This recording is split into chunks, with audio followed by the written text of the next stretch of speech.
Salutare, este Adelin și în acest videoclip eu voi face un giveaway cu un cont premium, un nou giveaway cu un nou cont premium.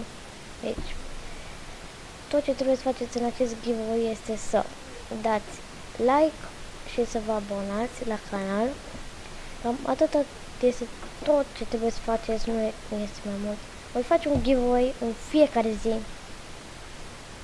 și din 5 în... Deci eu dacă fac 30 de abonați acum, atunci o să dau contul premium.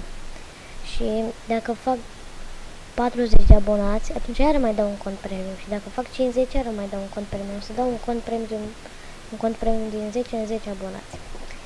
Și ce am vrut să mai spun, că de ce v-ați dezabonat așa de mulți?